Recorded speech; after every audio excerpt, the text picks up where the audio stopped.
Welcome back to On the Fly. I'm Joey Picard, joined by Martin Bose. We're having casual conversations about coaching youth lacrosse. We've had a few episodes in which we focused on drills, one for warm-ups, another one for winter skills and clinics. The bulk of the drills that we see and we plan for and execute typically come in the heart of our practice, either in the form of stations or maybe fuller groups.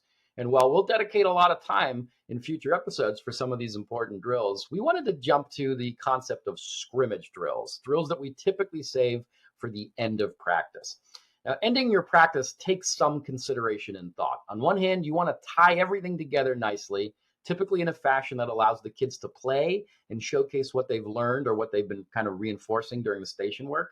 But we also want to save something that's fun, high energy. Bonus if you can strengthen their stamina and their endurance through running, but something more enjoyable than simply lining them up on the sideline and running wind sprints.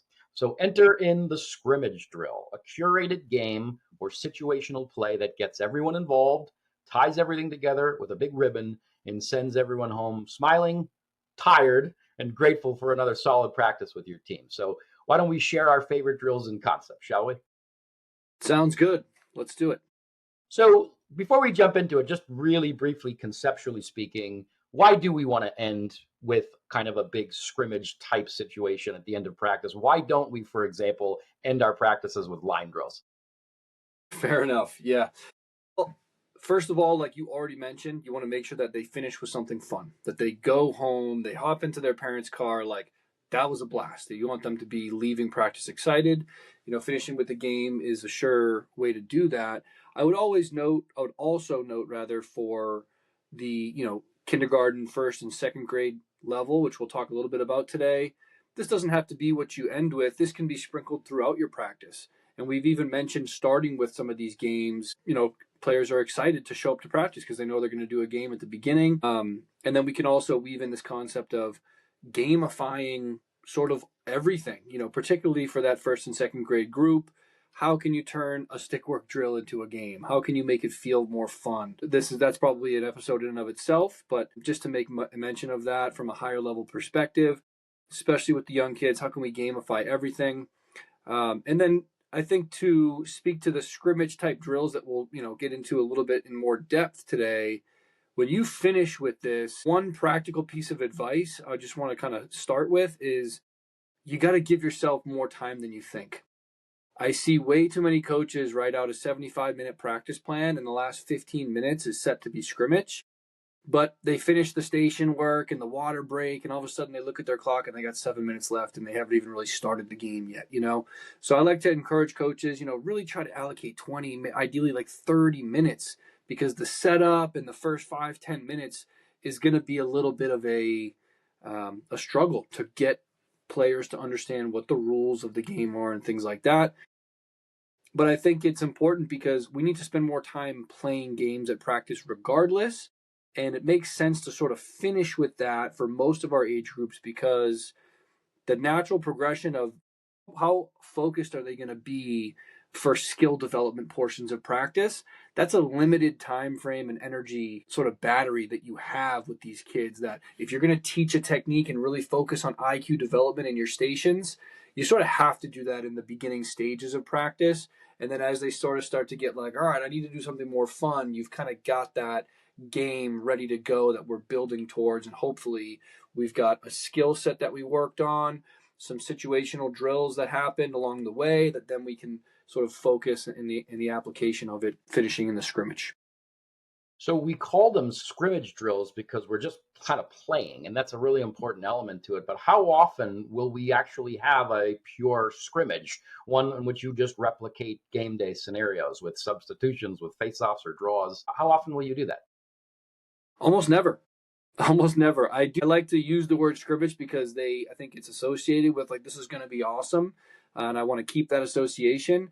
It's just the sheer fact of I want to get players as many touches as possible, as many repetitions as possible. So typically for my practice style, I will play games and play scrimmage type drills that are a little bit smaller sided. allow players to get more repetitions in those environments that we're looking for. Whereas, big full field scrimmage, you've only got one player on the ball, you got one defender on the ball, everyone else kind of be standing around watching, and we really want to limit that. So small sided is really where I spend most of my time. I really like that. I'm very similar to it's rare when it happens, but there are times I think there's benefit, especially for things like substitution, especially for things like face off and draw and wing play, where we kind of get into that play, that transition from the start into, all right, now we're going to go out and play, be creative, be imaginative, which the scrimmage is great to bring out in kids. But rarely do we get a chance to kind of drill that. So there will be a time, maybe once a month, I'll do it. And when that happens, coach is obviously kind of officiating, and I love the stop and go. All right, you know what? Let's stop. Let's give it back. Let's try that again. We kind of had a breakdown there. Let's try something new. Let's remember our rules, our principles, and so it doesn't have to feel like, oh, you had one chance, you blew it. Other team has the ball. It's kind of a controlled scrimmage, but way more often, just like you, I like the small-sided, controlled scrimmage games, and so I think that's what we're going to be talking about to great length today. Before we get into some of the more complex ones that are still fun and enjoyable, what are some of the easy, simple ones for the youngest levels?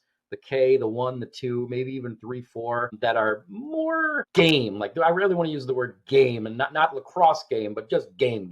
Hungry hippos, relay races, things that invoke that like childhood innocence of, hey, we're out in the neighborhood, we're in a park, and we're just playing together. So what are some things that you've used for those young levels? Yeah, things that just feel like play, right? You actually just mentioned probably the first two that I would start with. And, you're going to introduce where you're going to hold your hands for scooping, and then we're all going to scoop the ball 15 times, right? Those are just repetitions, right? Well, let's gamify it. Hungry hippos, right? It's a great one. You can actually find ways to make this fun and challenging even for 7th and 8th graders, but really really good way to take that skill of scooping, and now we're going to go gamify it. And so, you dump your bag of balls in the middle of the soccer circle. Let's say you've got, I don't know, 16 players at your practice. You make 4 cones, right? 4 players per cone. Set the ground rules. Hey, you can only go scoop one ball. When you come back and drop it, next player goes, right? So obviously there's some cradling involved there, but you could really do this as, like, we do this at our learn to play clinics. We teach scooping, we do a little warm up, we teach scooping, we play hungry hippos. And kids love it. They get fired up. Hey everybody, get with your team, make your team name, right? Like, I want to hear some silly names, and kids get fired up about it. And sometimes I get surprised because I'm like, all right, how am I going to get these kids fired up? And I blow that whistle and they start sprinting. And I'm like, okay, this worked. They're having fun. So hungry hippos is probably a starter. And then the other one that you just mentioned, a relay race. Maybe there's depending on whether they have their stick in their hands or not, or they have the ball in the stick or not. Maybe you would have needed to kind of go over cradling and things like that already if we're talking practice one. But if something that feels like a race will invoke that competitive spirit and get them fired up. And again, hey, what's your team name? What's your team name? Kind of try to create a little bit of camaraderie out of it. I've seen relay races where there's no ball, but everyone's running, and when the player in front of you comes back, they hand you their stick, and now you're carrying 2 sticks, and you got to run up and back, and then you hand the next player your 2 sticks. Now they're carrying 3 sticks, and it's just a silly way to kind of. Yeah, Coach Aaron gave me that one. That was great. So just simple ways to tie in the competitive spirit. But I guess that is still a game. Is it a scrimmage? Probably not. But for your younger kids, you want to make sure practice is fun. And those are probably the first two that you can gamify things.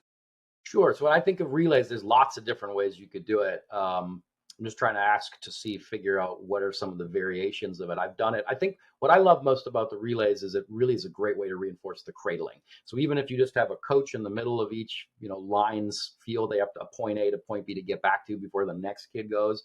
Just have to do a little easy dodge move around the coach. So it really reinforces that vertical cradling, ball protection, get to a point and back. They don't even have to pick it up. They don't have to throw it and catch. But you could also do a version where they're throwing it to a catch at throwing it to a coach at the end of one line and catching it, then going back, and either ground ball. There's lots of variations. What are some of the ways that you've seen besides? I love that, by the way, to take multiple sticks, but ways in which we can incorporate ground balls, passing and catching. Sure. And this is true for relay races and for hungry hippos. If I'm going to be the person that's running and cradling and getting out to that cone on my way back, I can drop that ball and then cover it for the next player who's going to scoop through with a little bit of a stick check.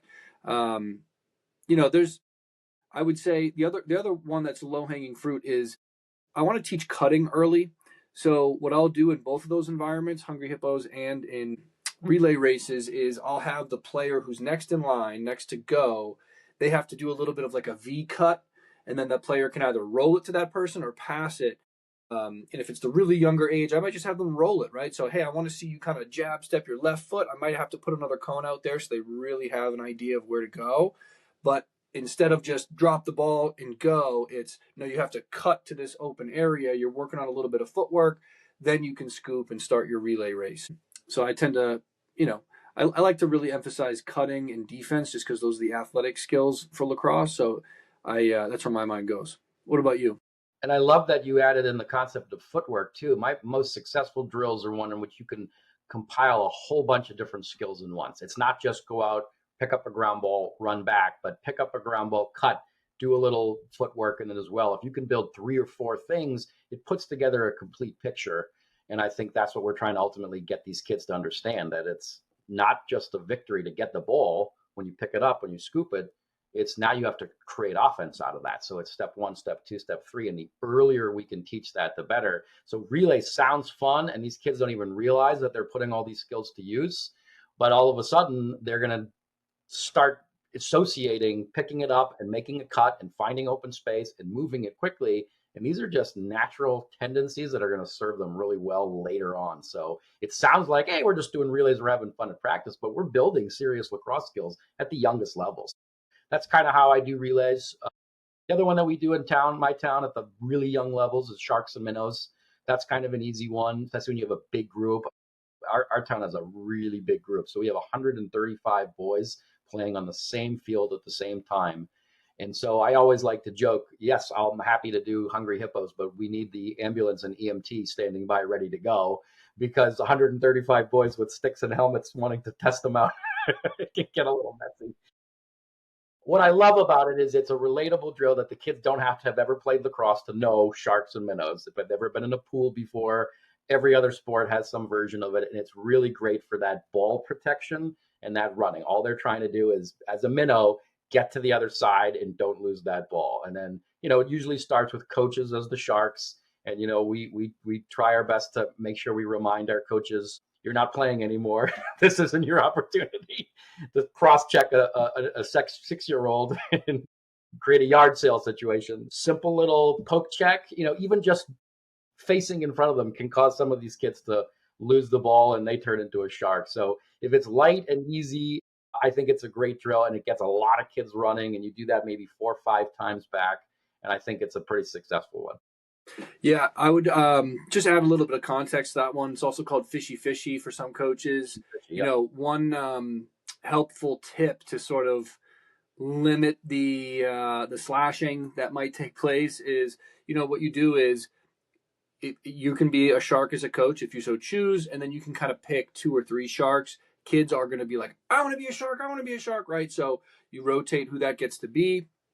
You can even have it, whoever wins, whoever's the last minnow can end up being the shark for the next round. But what I would do is I would take the sharks and say, all right, you guys go put your sticks over there. And the way you can catch a minnow is by doing a 2-hand touch. If you get 2-hand touched, you now have to stop and you become seaweed. So you don't become a shark. You just kind of have to stay there. And then if people on the next round of running, they come within an arm distance of you, you can tag them, but you can only take 1 step. Right. So now That's you're really kind of fun. got these kind of landmines all throughout the space. Of course, you need to, based on how big your group is, create a sideline and create an end zone so that they know where they're allowed to be and where they're trying to get to. And that's a good one to just keep things a little bit simpler. And then the other thing is, if you drop the ball, you become seaweed. So we're practicing our cradling, and there's a consequence to dropping it. And then you kind of have to stop where you are and you wait to see if you can tag people on the next round. Yeah, it's I a love great that. game. Kids love it. I love the seaweed element. I haven't heard of that one. We'll start using that. And I also really love the putting the sticks down and kind of reinforcing the idea that we play defense with our feet. And you can be just as effective by staying with, getting in their path, anticipating where they want to go, and making that obstacle and making it challenging, and 2-hand touch. And I think that's a great concept to teach at an early age. So if you're doing fishy, sharks and minnows at the end of your practice, these are some nice little wrinkles to throw in there. Yeah, kids will love it. Yeah, absolutely. But let's just assume for a second that everyone kind of knows these drills and you start having a lot of success with your team, and maybe fishy and hungry hippos, they start to feel like we can get a little bit more challenged here. So we want to start introducing some more complex scrimmage type drills. Three come to my mind that I use quite a bit. So I think we can talk a little bit about them and dissect them a little more, go into why we do it and put some wrinkles. But one of the most famous lacrosse drills is West Jenny, which is named for West Genesee High School in New York. They're kind of the founders of this drill that I think everybody uses at all levels. I start this in third grade. I think it's one of the best drills for IQ. It gets a lot of kids moving. So it's a full team, full squad kind of experience. Definitely save it at the end of practice. We'll absolutely dedicate 20, 30 minutes for this, just the setup and explaining the rules again, especially at the young levels, going over it. I really like this drill that we call hamburger. I'm sure other people have called it something different, but this is just kind of a continual, even progression where we're adding in players and building up from a one-on-one to a two-on-two to a three-on-three, all the way up to whatever your max is. So maybe 5-on-5 for third and fourth graders, and then 6-on-6 by the time you get to seventh and eighth, and then more when you if you're doing this with the older girls team. So there's a lot of wiggle room for that, and that's pure play. So I'm happy to talk through that one. And then one that I just discovered last year that I've been doing, and it's become very, very popular with my teams, is a drill called limestone, and that's similar in concept to West Jenny, but it's not as back and forth, or it's at least a little more slow, and it has more opportunities for creativity and good habits. So I'm excited to talk through that one as well. But before we jump into it, what are your kind of general principles when it comes to this last 20, 25 minutes of a drill like West Jenny? Before we get into the X's and O's of it, what are you trying to accomplish with something like this? Yeah, great question. I'll give two more games, and I'll answer that question as well. So, I'd be remiss if I didn't bring up red light, green light. And you might be rolling your eyes, but what you need to remember is there's also a purple light, and we need to make sure kids have fun. What's a purple light? That's a dance party. Okay, so we're working on our cradling, and every kid knows this. I think they do it in gym class across the country, right? So every kid knows this. And what's cool about red light, green light, purple light is whoever gets to the, let's say I'm going to be it first, and I'm calling out red light, green light. I'm kind of a certain distance away from everybody who's on the line, and I'm actually facing away from them, and I'm going to yell out green light, and then I turn around and yell out red light. And if anyone keeps running, I can point to them, and they kind of have to go back to the beginning. So there's some checks and balances there, which gets interesting. Once I get someone close enough to me to tag me, they're going to be it next. And kids love having this position of power to be able to kind of control the group a little bit. Some kids are really excited to get into that spot. And they'll work hard for that one, and then we can have everyone with the ball in their stick for that drill. Yellow light, have them walk. Green light, you're running as fast as you can. Red light, you're having them stop. Purple light, everyone's dancing. All right, so that's a good one to have fun with. And then the second one I want to make mention to, which is a nice segue into your three scrimmage type drills, is I just call it tennis ball mini lacrosse. And so this can take a lot of different forms, but this is really a scrimmage. And I do this with first and second grade level players, boys and girls. If I've got a small goal, like say a 3x3 or a 4x4, and even easier, you don't have that, take a trash can and tip it on its side. You need something small. A big goal really doesn't work as well because you want it to be a challenge to score. You have a tennis ball, you have one trash can tipped on its side, let's say for that example, and then you have one cone about 10 yards up above that. That's your clearing cone. So that's a field. That's one field. And so it's not a full field game to start, it's a half field game. And it's just such a great environment because it really is a scrimmage. It really is a game, and kids are playing, but you can start to sprinkle in real valuable lacrosse concepts. One that might be worth mentioning now is something as simple as, hey, if you have a lefty on your team, when you're on offense, you'd want that lefty to stand and be over on that left-handed side where their stick is upfield and they're able to reach around towards the middle of the net. A lot of teams have more righties than lefties. So it's something to start to be like, wait, why would I want to be over there as a lefty? And that's something you can coach. And I'll let that segue into sort of answering your particular question, which is what am I trying to accomplish, right? What's some of the purpose behind this? And what are some of my strategies? What I tend to do if I'm setting up a game like that or any of the three that you mentioned is I really try to limit my explanation of the rules and even why we're doing this. I try to keep it at an absolute minimum because I know from my experience, remembering what it was like to be that age and seeing what has worked and what hasn't worked in my experience as a coach, they're really not listening. If I'm explaining the whole ins and outs of the drills, I'm getting some small percentage of the kids that can actually perceive that. They have to be in it. They have to live it. So when you're gearing up to set up your scrimmage type games, one of the principles is let the environment do the teaching, not your explanation of it. And so how do we limit our explanations to just give the bare minimum? For my tennis ball mini lax example, I'm going to go, hey, everyone, this is an all position, no position game. Everybody's a goalie. Everybody's an offense. Everybody's a defense. They're going to give me some weird looks. Like, what do you mean everyone's a goalie? Right? Well, whoever's closest to the goal when your team's on defense, they hop in the goal. And hey, this is a tennis ball. It's okay if we get hit in the shins with this. You can kind of stand like this when you're a goalie. And the ideal scenario for that game is 3-on-3 or 4-on-4. So depending how many kids I have in my station or my whole group, that's how many fields I'll set up to try to make it that amount of players per team. And then I'm going to explain what's the bare minimum of what I need to explain. I just need them to understand how to change possession. Hey, if you're on defense and you get the ball, do you shoot right away? I'll often pose it as a question because then they'll think, no, what do you think you have to do first? And I have to lay it out. Okay, we got to get to that clearing cone. Once you get to that clearing cone, now you're on. Some of them will say offense, very good. And if I was just on offense, now I'm on. Someone will say defense, right? But I need one person to get in, waiting for someone to say goalie. Got it. Play. Everyone's still pretty confused as to what we're doing. They really don't understand everything I just said, but that's okay. After 2 or 3 change of possessions, they'll start to understand it. And so when I think about strategies around gameplay, and this is true for some of the other drills and techniques that we would teach, if I'm sort of taking a bird's eye view and watching a practice take place, how much time is the group brought in on you and having you explain it versus how much time are they moving about the field doing something? And I want to try to maximize that ratio to the best of my ability, meaning I want to limit how much time I'm talking, I want to maximize how much time they're moving and running around and having fun. Guess what? That's going to mean they're going to be pretty confused at the beginning portions of some of the drills and the games we do, but that's totally okay. And the purpose doesn't have to be like, I need them to understand why a lefty needs to be over here versus over here. I don't need them to understand how to approach the ball carrier with a great defensive breakdown yet. I just need them to understand, are they on offense? Are they on defense?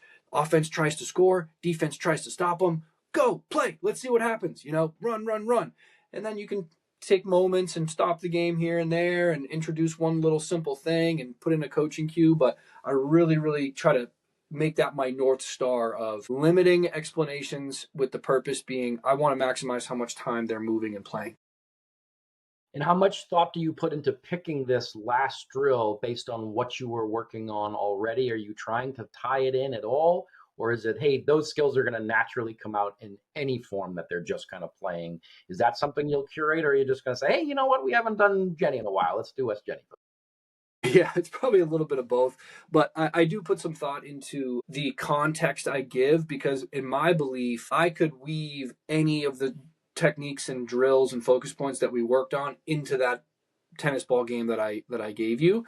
I could make that a rule. For example, if I'm really focusing on being more unselfish and getting more possession time, maybe after you clear it, you actually have to get the ball through X before you're allowed to attack the cage. Or if I want to focus on more off-ball movement, after you clear it, because I worked on cutting that day and catching, after you clear it, there's a 3-second rule. You can only have the ball on your stick for 3 seconds, and that kind of speeds up the thought process and also gets players off the ball moving, as an example. Or I can say, hey, it's worth 2 points if you quick stick your shot, meaning you had to catch it into your shot. And that's worth 2 points. And that kind of values someone to try to get open and quick stick it in. And so I can try to make it a rule within whatever game I'm playing that emphasizes the skills we were working on that day. But I definitely put thought into my messaging in the setup of the game, as well as what I'm choosing to sort of halt the game and be like, hey, did you guys notice what just happened there? If we had tried it this way, we could have had a different result. Or awesome job with that cut, even though you didn't catch it. I saw you get open. Had you caught it, that would have been a great 2-point opportunity, right? And emphasizing whatever it is that maybe we were focusing on that day. So for me, it's less about the actual game that I pick and more about the context I give and maybe some of the rules I might add on to it. And this kind of reinforces a concept that you and I have talked about earlier, which is you can absolutely and can and should repeat these drills for two main reasons. Number one is it's less talk time when you say, we're running Jenny. You all know it. Get to your spots, white team here, black team here. It's less explanation. And at the same time, you can have different points of emphasis running at different points of time. So today we're going to be doing communication, next time selflessness, next time cutting off ball movement. Same drill, different point of emphasis. So don't feel like we've already said this, I know, but don't feel like I have 30 practices this spring. I need to end my practices with 30 different scrimmage drills. No way. You could have 3 or 4 and be in perfect shape. Yeah, and I think to build off of what I mentioned before and what you just said, you have a lot more options to sort of curate the environment than sometimes we realize. In West Jenny, I could say, hey, you're only allowed to shoot assisted shots. Had we worked on cutting and catching and shooting earlier that day, that could make sense. You're not allowed to run down and shoot. You have to catch into your shot. There's a lot of different ways that we can make sure that the environment promotes the behavior that we're kind of focusing on that day. As another example, maybe this is for more of an older group. Everybody has to go through this drill in their weak hand the whole time. Have we been trying to build that up and really emphasize that? That can be something that, hey, it's the same game, but now it's going to be that much more challenging to just do the basic skills of catching it and cradling it and protecting it and getting a shot off. So yeah, those are just two simple examples of, you can curate the environment to try to get that result and enforce those behaviors that we're looking for. That's perfect. So we've mentioned West Jenny a few times. Why don't we kind of take a look at it, the basics of it, the logistics of it, and we can talk through a little bit about some wrinkles and kind of what we get out of this. How's that sound? All right, let's jump into West Jenny. Let's do it, Coach. Okay, so here's West Jenny. This is a really great drill that you can run, boys, girls, really any level with a tiny bit of discipline. This might be a little advanced for first and second graders, but I will assuredly introduce this for my third and fourth graders. This is a full field drill. And so, but by the way, I also do like to bring in a little bit. So we're not really running 90 yards between the nets.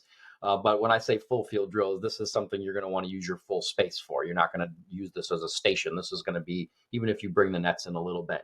But however long you decide this is going to be for your squad, you're essentially going to have 3 cones on the goal line extended of each of your nets. And this is where you're going to line your players up. One team here is in blue on this left side. Another team here is in their light side. Pennies, we'll call it team white on the right side. 3 lines. And this is a drill that will, if you have goalies, that's an incredible bonus thing to do. If you don't have goalies, you can totally do this with an empty net. I'd put a coach in there to begin the feed and then have the coach step out so that they're not getting shot on. But in an ideal scenario, if you have 2 goalies or more, have them play.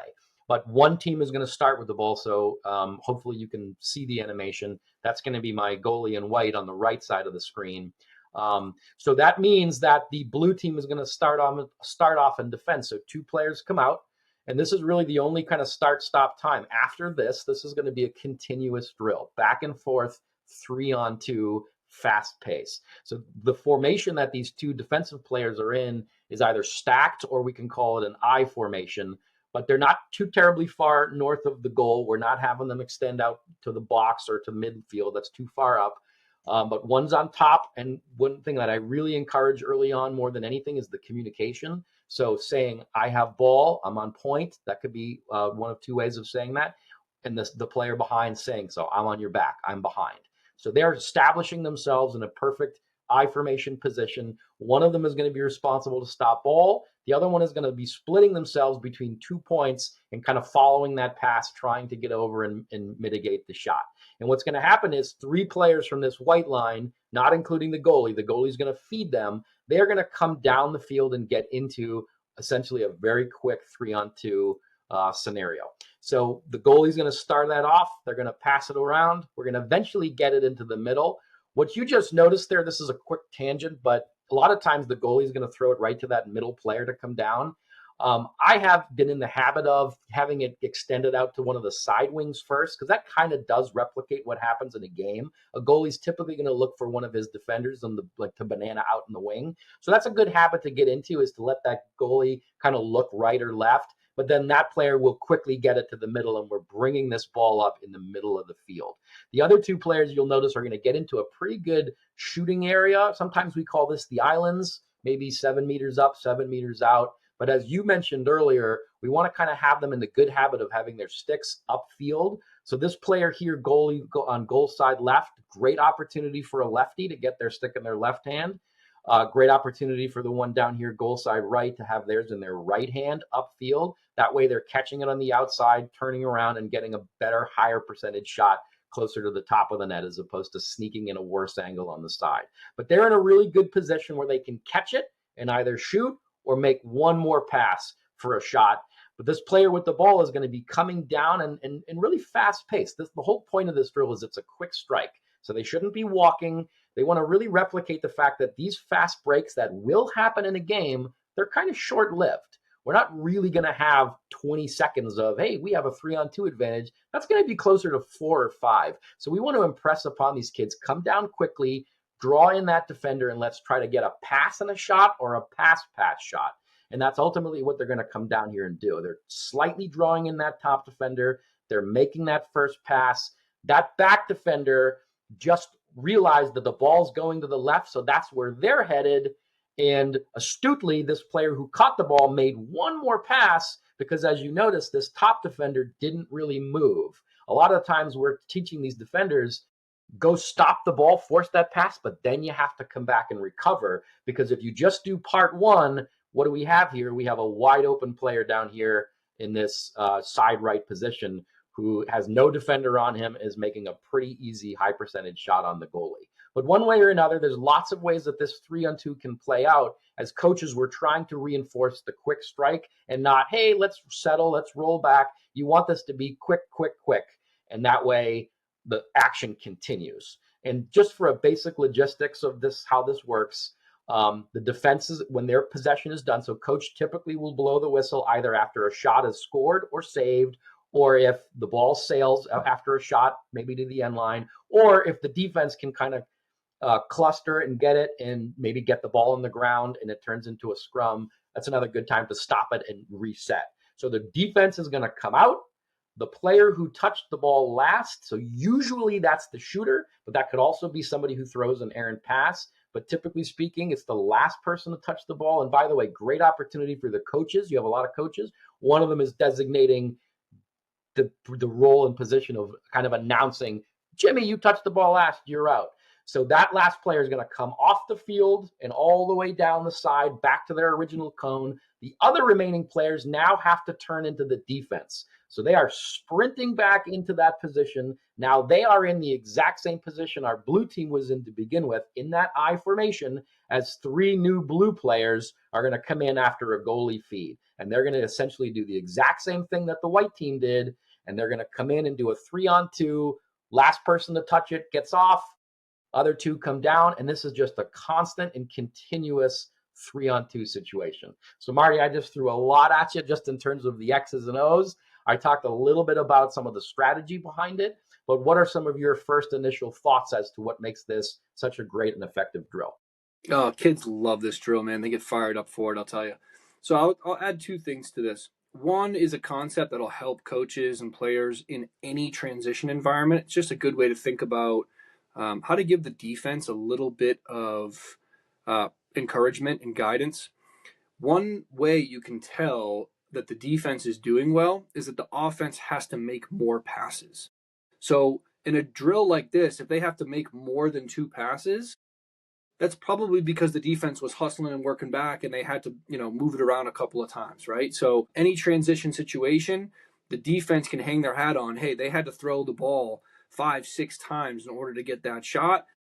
every time that ball is thrown, it gives more time for our trailing defenders to get back. So that's a good thing to kind of be considering on defense. The second thing you can add to this, which is really good if you've got a group of players that understands this drill and they're competitive about it, is instead of the last player to touch the ball being out, the last player to touch the ball has to circle around the back of the goal, and they can actually hustle and get back on defense. So if the new rep is starting and they're making multiple passes because that defense is doing a good job of forcing a pass and recovering, and there's no easy looks, that can end up turning into a 3-on-3 because that third player hustled back to try to help his team. So it also like adds that sense of urgency for the offense. They know they have to push it because there's a trailing defender, which can be a little bit more realistic and contextual. So I would just say that those are my first two thoughts. And, kids, once they play this game once, they will constantly request it. So just know that. That's a great wrinkle. I've done something similar where that last player to touch it will do like 5 push-ups, and that time alone will be just enough. It gives the urgency to the offense to know, hey, this is a fleeting moment. This is not going to be something that we can dilly-dally and walk down the field and we have all the time in the world. That has to be a quick strike. Draw that defender, get that pass. The most important thing I already mentioned, but to reinforce, is the defense has 2 jobs. It's force that first pass. I'm talking about the top defender, and then you have to recover. So this is a really tactical and clinical drill compared to some of the others where there's much more creativity. And this really just kind of becomes a race. This is just a race between, can the offense get that second pass and shot before the defense has the time to recover? And so it's one of those ones that I'll use on my technical practice quite a bit. I'll run this once a week on my Tuesday practice when we've kind of made it a technical practice anyways. Not that there can't be some creativity in there can, but this is very much a drill where you kind of tell the offense, we know what we have to do. There's not a lot of deception going on here. It's just, can you execute cleanly and effectively before the defense is going to do their job, which I really like about this. Yeah. Let me add 2 more things here. This is maybe for our higher level coaches. If we have any high school coaches listening, or 7th, 8th grades, 5th, 6th as well, you can start to introduce these concepts, but you really need stick skills to be at a certain level before you can request them. So the first one being, what's the best shot that we could possibly get? And to me, that's coming right across the front of the goal. If it's a righty, they're coming across kind of left to right? They're faking near side and taking one more step and almost finishing on an empty goal. It doesn't get much easier than that. And this is a drill where you can get that look kind of often. And it's just a good way to promote the direction of the cut, cut to the back pipe. So if I've got a player in that low spot in the triangle and they keep catching it and just shooting it from where they are, well, they should really be catching that as they start that cut coming across the front of the goal mouth to increase their angle and give themselves the best chance of success. So that's one thing that you can try to prioritize in a drill like this once players' skill level is there and they're thinking about trying to really, really maximize their scoring percentage. The second thing is something I picked up in the box lacrosse game, which is you can create a little bit of a system. Granted, you do need to have a lefty in that low lefty spot and a righty in that low righty spot. And then depending on the hand of the player that's at the top center with the ball, the rule would be if that's a righty at the top center, you always throw to the lefty, okay? Even if that righty looks a little more open. And the reason behind that is because as you get to the higher levels and defenders get better and they're better at picking the passes off, a righty throwing to that lefty in the low spot, both of their sticks are to the outside. Whereas if I throw that to the righty from the top center, I'm throwing across my body. And if he has to throw it back to me, I now have to catch it across my body. And that gives that little bit of a chance of a defender, just a little more chance of a defender to pick that off. And you might be saying, well, what if the righty's the one that's open? Well, then what I would do is when I throw it to that lefty, he would just throw it right back to me, and then I'll hit the righty for him to make that finish. But that I thought was a really, really interesting way to create a little bit of a system behind how to maximize your offensive angles, because if you're consistently getting that kind of cross the crease inside finish in a 3-on-2 environment, that's going to happen all of the time in youth lacrosse. As we all know, the ball ends up on the ground a lot of the time, and those broken plays, whether it's off of a ride where someone dropped it or what have you, you were playing offense and they thought the defense had it and they started to get back, but actually the offense still has it. And now all of a sudden it's a 3-on-2. It happens all of the time. So I think West Jenny is just a great environment to rep that out and build some confidence there and allow players to experience what it's like to make quick decisions in that environment. A great wrinkle. I love that at the end. Good call out. So how about we look at hamburger drill? All right, hamburger drill. Let's do it. So hamburger drill is something that I don't know if this is universally called as such, but it's something that we in my program have come to call it. The reason for this is because the players who kind of come out first one-on-one, they're going to be out there for a little bit of time, back and forth, back and forth. And by the end, their legs are going to feel like ground beef. So hamburger drill is a really fun one to tire these kids up. But this is another one like West Jenny that they absolutely love it. This is another full field drill. Bring the nets in a little bit based on your level. So they're not necessarily doing this at full 110-yard field, but an 80% size field is perfect for all levels. Again, boys and girls. Definitely a drill you can do with or without goalies. I always love having goalies when you can. This is a great drill for them. But off to the sideline, I don't have it designated on this white blank space, but those cones kind of represent the sideline area. And this is where you're going to have in single file line, but sideways, almost shoulder to shoulder, two teams, a white team and a blue team. And these two cones kind of represent the entry level point. So this is where a coach is going to be standing with the ball. And essentially it starts with just a one-on-one. So this is a great opportunity to incorporate those special ground ball drills that we like. It's always great that you can start a drill with a ground ball battle. And so this is just a nice, easy one-on-one, and it becomes full field. It just becomes a one-on-one, who can win the ball. Blue team's going left to right. White team, if they win, it's going right to left. And you get to see some really good natural athleticism. Why I love this drill as all even, it's not a West Jenny uneven situation 3-on-2s, is because it does allow for a lot of creativity here. You have to create opportunities for yourself. One-on-one, it just becomes natural ability. It becomes a good dodge. It becomes a little bit of deception, some good footwork, change of direction, change of speed, and try to get your best shot off. But as we start adding players to this, we really have to start operating like a team, and there's so many ways that you can attack the net compared to the drill that we just talked about. So once this rep comes to an end, and coach has the discretion, it can be a shot that's scored or saved or goes out of bounds, or if you just feel like that time is up, we've been too long, nothing's happening, let's blow the whistle. Those players roughly kind of return to the middle of the field.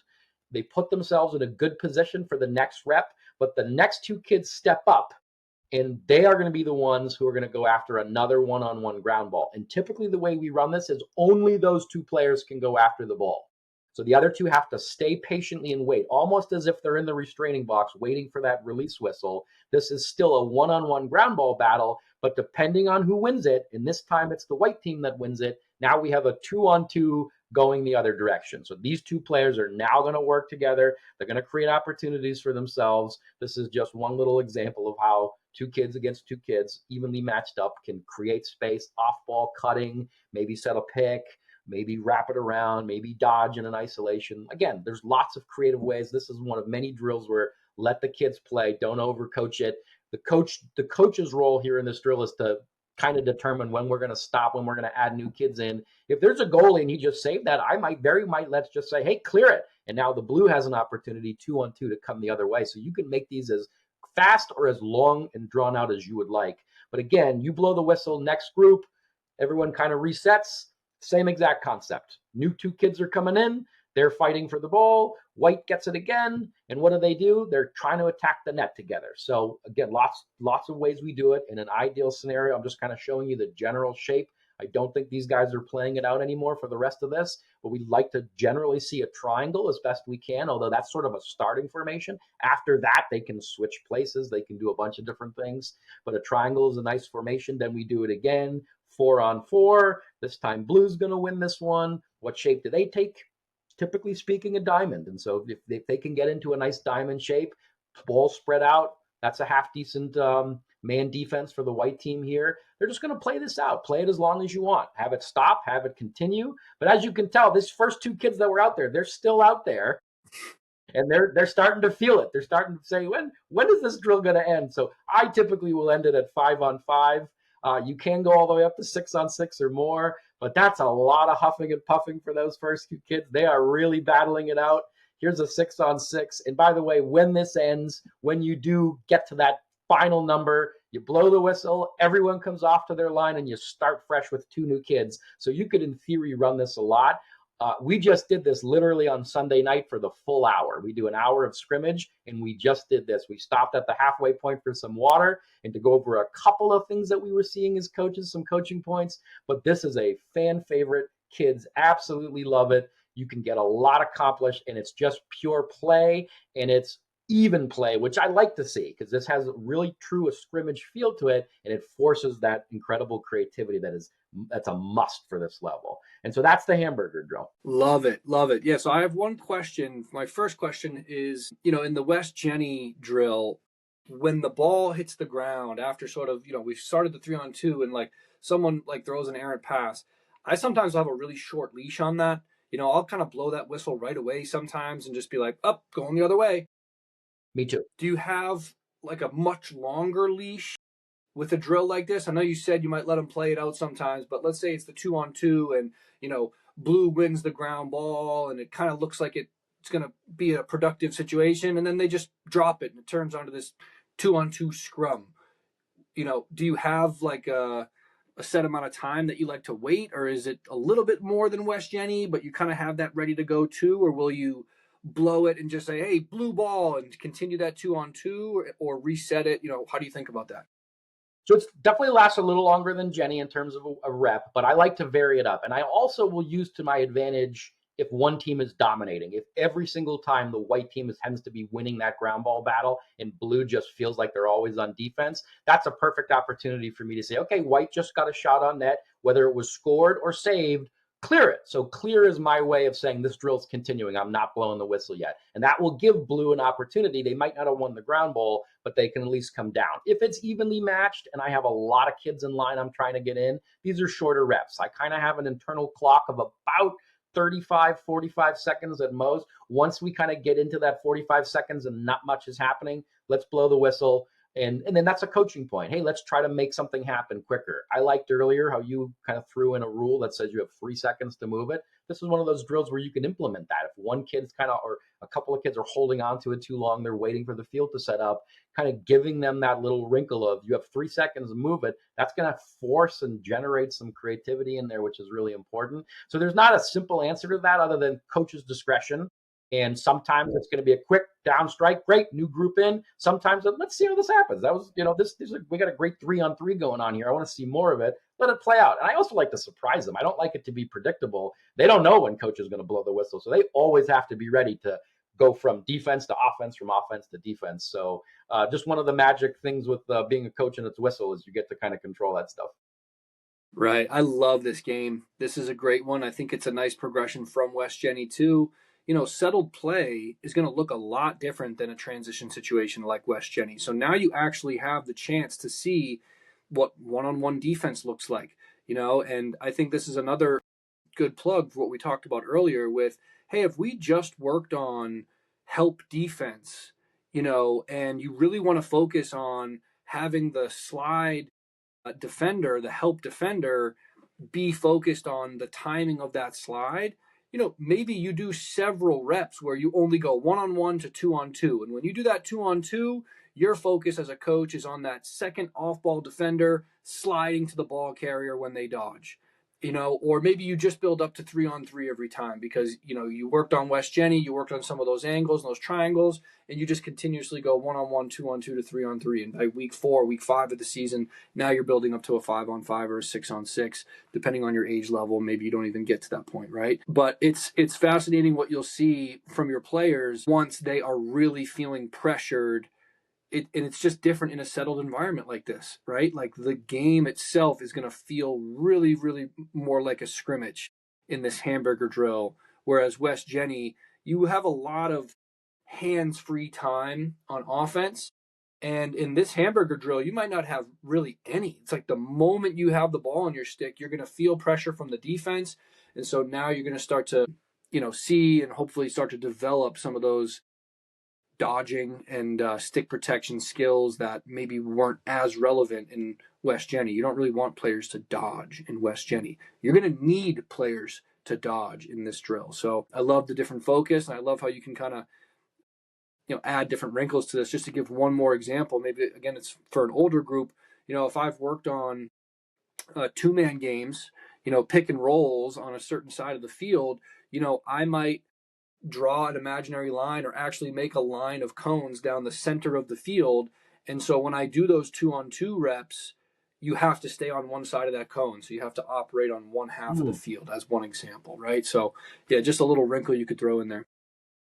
I love that. And so one last little point for me before we move on to my last one is what I love about this, even though on paper this is a even man-to-man, one-on-one kind of a drill, there are absolutely going to be times when some kid's out of position and they're gonna recognize, wait a minute, I'm kind of in a 3-on-2 because this kid hasn't got back yet. And so they get to implement what we just did last Tuesday with West Jenny, but now they're doing it in a scrimmage where it's one of those real world aha moments where it's like, okay, when are we kind of forced in West Jenny, we forced them into those 3-on-2s. Here they kind of happen organically, which I really, really like about this. So what's great about Hamburger is that you get to see all of the different things they're going to see in a real game, but in a timed environment where we get lots of reps and it doesn't just feel like, hey, we're just playing a scrimmage 6-on-6 back. That's a great call out. Yeah. Yeah. So I got one more. Let's share my screen for something that is called the limestone drill. Limestone drill. Let's do it. So the limestone drill, I assume, comes from the Limestone University, but I've actually seen this at the University of Virginia. I saw the Virginia team doing what they called limestone drill, and I just fell in love with this. I tried it with my 5th and 6th grade group last year, and it very quickly became the favorite drill of our season. I'd run it maybe once every other week. Full field, lots of action, but this one is really, really competitive because there's a point system to it, which you can make as much or little of that as you want as a coach. But the fact that there is kind of a point system makes these kids go crazy and they get really competitive about it. This is a full field as best as you can, and particularly one that's lined, because the way this works is there's going to be 3 action areas. And this group 1 and 3, this one far left and this one far right, actually works perfectly with the restraining box line. So you don't even need cones there if you don't have them all. But you can reinforce that. But that kind of dimension is perfect for this space, which means you just want to create one final one in the middle, a third box, very same dimensions. And the only caveat is there's going to be a little space. I don't know if you can see my mouse here, but between these 3 boxes, there's about 5 yards apart. So they're not naturally abutting. These are 3 very distinctive spaces, if that makes sense. This is great for boys and girls, but it's really perfect for the boys game because you're going to have exactly 10 players on the field. So here you have exactly 10 blue players. You have 3 in each box plus a goalie in this first box. If you're doing this with 3rd and 4th graders, you can just randomly assign them, other than the goalie, of course. That should be a padded goalie. But you can put them in any box that they want. But those players are going to stay in their box. If you have an older team, perfect opportunity to put your goalie and 3 long pulls in box number 1 on the left, 3 middies in the center box, and 3 attackmen in the far right box. But again, that's just a happy bonus for the older teams if you want to go that route. This can literally be anybody. And the same exact thing is going to be true of our players in the white team. They're going to have 3 players in each box plus a goalie. Okay, so that's the setup, and everybody is pretty much going to stay in their box. Okay, in this instance, we're kind of similar to West Jenny. We're going to kind of alternate reps. So this is going to start with the blue team. So the goalie is going to be the one to pick up a ball. So it's a good idea to have a bunch of balls in and around the net. Goalie's going to pick up a ball. And I'm going to actually highlight this first box. I'm going to make it a little bigger so you can see. And here's the concept. Goalie has the ball. As a team, as a group of 4 players, they have to complete 4 passes. That's what they have to do. And it's a 4-on-3, so they have the numerical advantage. But they can't just stand still. They have to create these opportunities for themselves. So this is really good for high-level IQ with limited space because they can't leave the box. It's a decent-sized box, so that shouldn't be a problem. But they do have the confinement that the defense at least has to keep them in there, and that works to their advantage. But they are down 3-on-2. Quickly, the goalie can and should leave the net. Starts off in the net, but can come out. And so these 4 players in blue can really use any area as long as they stay inside of this box to complete 4 passes. What we're doing is we're encouraging that creativity. They have to talk to one another. There's cuts, there's picks, all sort of stuff to get open and find that easy pass. What the defense is trying to do is one of 2 things. They're trying to get possession, either by intercepting it, or if the ball drops to the ground, they're trying to scoop it up, Or if that ball, either loosely or with somebody holding it, leaves the box, the defense wins that battle. So it's basically a battle between, can the offense complete 4 passes, or can the defense stop them from completing 4 passes? And if you're a team that's struggling to complete 4 passes, you can easily do this with 2 or 3. If 4 is coming too easily for you, you can say, hey, you got to complete 5. You can make up whatever rules you want. But essentially, it's going to look like this. There's going to be 1 completed pass. Here comes 2. They're making some cuts to one another. There's the 3rd pass. And then nice little swap there, gets our 4th pass. So coach blows the whistle. They completed it. Mission accomplished. I give them a point for blue. I'm going to pull it out now, right? Now we're going to see that player. In fact, it happened to be the goalie, if you remember, came out, caught that 4th pass. Action in box 1 stops. That player is going to now run into the next box. This is why we have a little bit of space. They're going to run into box number 2, and we have the exact same scenario. It's another 4-on-3. So they're looking as a group to complete these 4 passes. So this whole time, it's still blue. Blue's trying to accrue all these points. So they did it. They completed their 4 passes. Coach yells 2 points for blue, and the exact same thing happens. They clear a path for him. He's going to come into this final box. Even though it's 4-on-4 right now, the goalie stays in net, so it does feel like a 4-on-3. And they have 2 options here. I'll either let them try to get that 4 passes and an extra bonus point, or if we want, they can go and attack right away. So this is really a fun way for the white to kind of get into a situation where they know a fast break's coming. So the blue has an opportunity here of going to put a point in by scoring, or they can come in and say, you know what, we're going to try to get a bonus point by getting our 4 first. So in this action that the blue started in box 1 all the way down, they could get anywhere from 3 to 4 points depending on what they do. And then once that's done and we blow our final whistle, everyone resets to our original boxes. Now the white goalie picks up a ball, and now it's their turn to go from right to left, one after another. And that's essentially what they do. So it's just constant 4-on-3s in confined spaces. The action does move quickly, and it's very competitive. So even if there's a kid in another box, it's not like they're sitting there picking daisies and looking at clouds. They're into it. They're cheering on their teammates. They're looking real hard to make sure that their team gets the point. So we do have a little scoring competition to make it, and there's lots of ways of doing it, but we have some scoring to make it a competition. Like I said, you have a point for winning those 4 passes, then you bring it in the next box. You can either complete that bonus point in the final box, or you can go and score for an extra point. A bonus point that I've done in the past is if it's a long pull with an older team, and that's obviously they started in box 1. If you can get that long pull to complete the 4th pass, get the 4th pass in the middle one and score, you get a bonus point. I've even played games, and I'll only bring this out if one team's really dominating and they're up big. I'll have it so that if the goalie can be the one to score, that's an automatic win. They call it the golden goalie rule, which I won't use all the time. But if you're down 10 points, I'll say golden goalie rule. And now they almost are forcing that to that goalie to get them there so they have a chance to come back and have a miraculous win, which is really fun. On defense, there's 2 things that they're trying to do. They're trying to stop the possession. So if in that first box, somebody can come up with that ball or get that ball out of there, the blue stops altogether and it goes down to white. So when they could have a maximum of 4 or 5 points in the whole possession, if that first group of defenders can stop that from happening, not only do they stop the bleeding, but they get to reset all over again for their side, which becomes really competitive and a really big kind of incentive for the defense to get into this drill. So if they can gain the possession, not only do they go down there and reset on their end, but they actually steal a point. So the defense gets a point and they start with the ball. But if the ball just leaves the box, either accidentally or forced, no points given to the D, but they get to kind of start over on their end. So this is just kind of a back and forth way of going. You can do this to 11, 15. I typically do this once to 21, and it won't take me more than 15, 20 minutes for them to get that 21. Like I said, each time they're kind of doing 3 or 4 points back and forth with some bonus points in there. But you can honestly do this any way you want.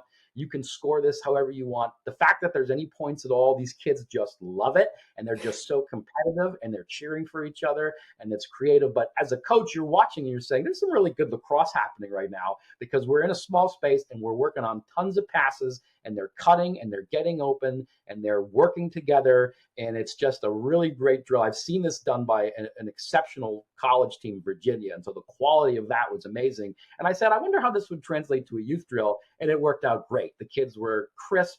They were fighting hard. The ball ends up on the ground, and that's okay, but the offense gets it back and continues to complete their passes. The defense is working really hard. So I introduced this midway through the year last year, and it's what they wanted to do every week, which I didn't. But, a couple of times, a season is really, really fun for this, and the IQ goes through the roof. So that's the limestone drill. It's new to me, but I really love it. It's become one of my favorites.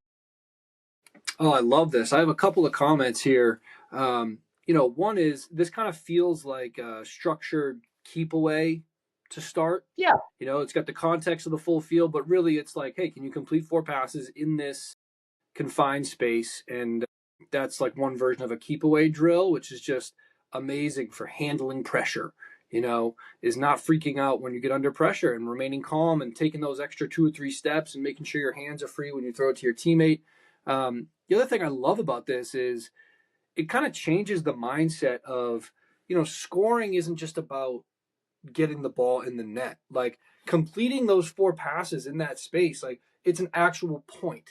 And so they can start to change, moving the goalpost a little bit of like, what is the goal, And one of the, a good colleague of ours that'll be a future guest, Ed McCarthy, he talks about one of his groups.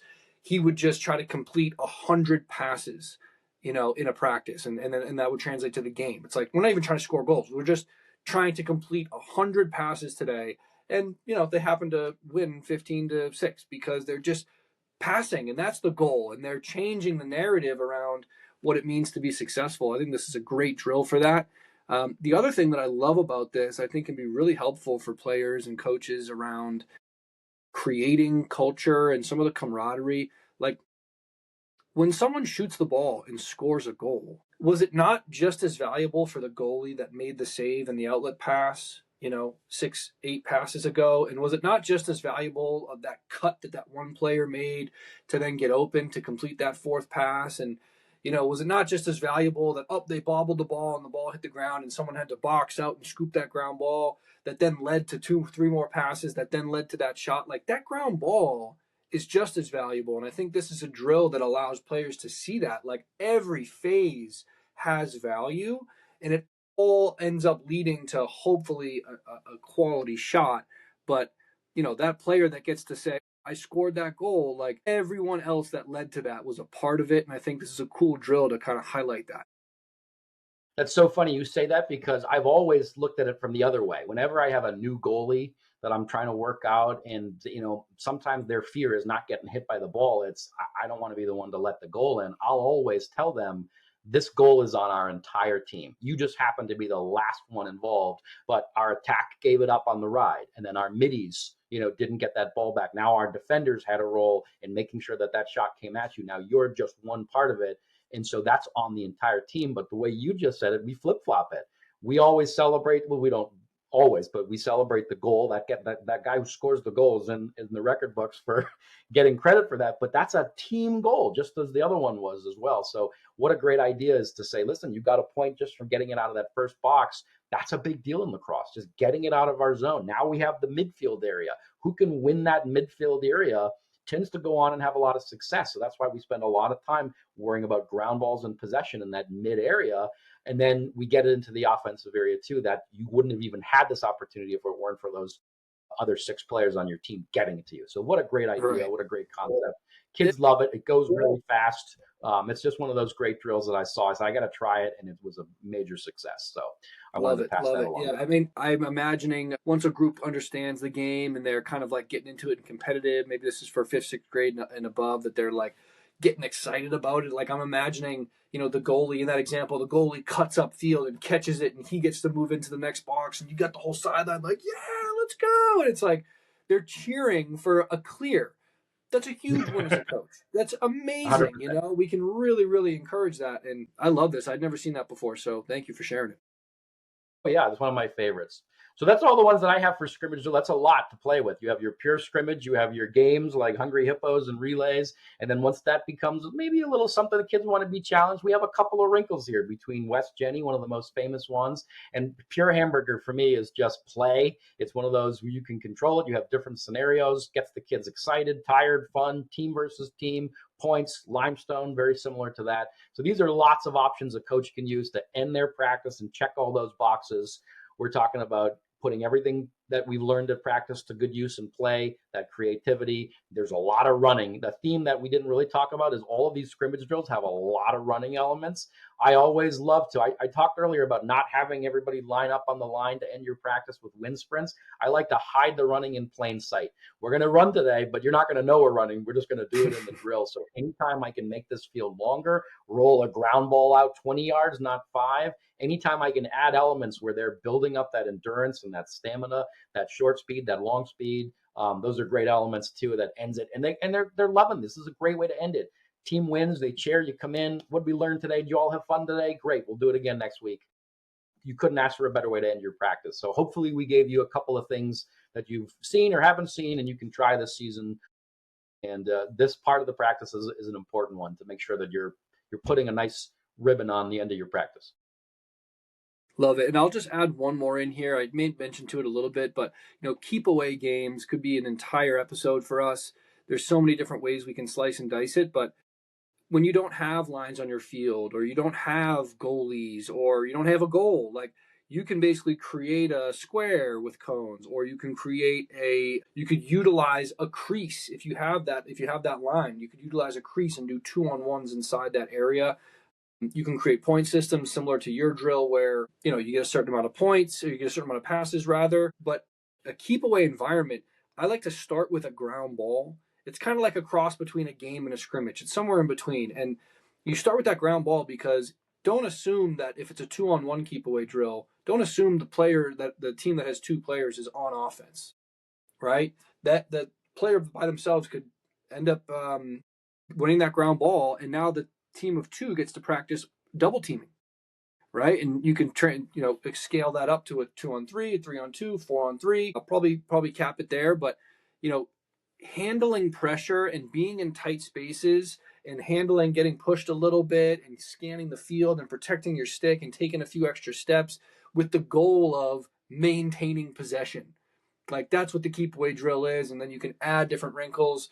One coach that we'll have on, I guess, as a guest in the future as well, Coach Jocelyn, that she has all these different versions of keep away drills that she does that are awesome to gamify it. And so we'll bring her on to talk more about that. But that's just a nice little icing on the cake here. If you've got limited field space, or you don't have the goals and the goalies, and some of these drills feel like too much, a simple keep away drill like that can really, really be the gamification that gets the kids going and feels competitive and still works on a lot of skills that, we need to emphasize and disguise, right, the running and the effort as just play. And so keep away games can be a really, really good way to do that. So that'll be my last addition to the games here. I love it. So that was a really great episode. I thought we had covered some cool stuff. I always look forward to this part of the practice. So do the kids, and that's what it's all about. So Marty, thank you. This was awesome. I don't have any other Q&As from the outside coaches this time. We'll save that for next episode. But just want to, as always, thank the people who are tuning in and contributing to these conversations. We truly hope that you're getting something out of it. And we look forward to hearing from you as well and learning new drills ourselves, because I'm always looking for new stuff, like I found limestone from the University of Virginia. So if you have anything else creative and exciting, please get a hold of us and tell us, and we'd love to watch. Love it. Shout out to Mass Youth Lax for setting this whole thing up. Thanks to our listeners. Really encourage you guys to like and subscribe and share this content with other coaches you think might appreciate it. And we thank you for listening, and we'll see you next week. See you next week.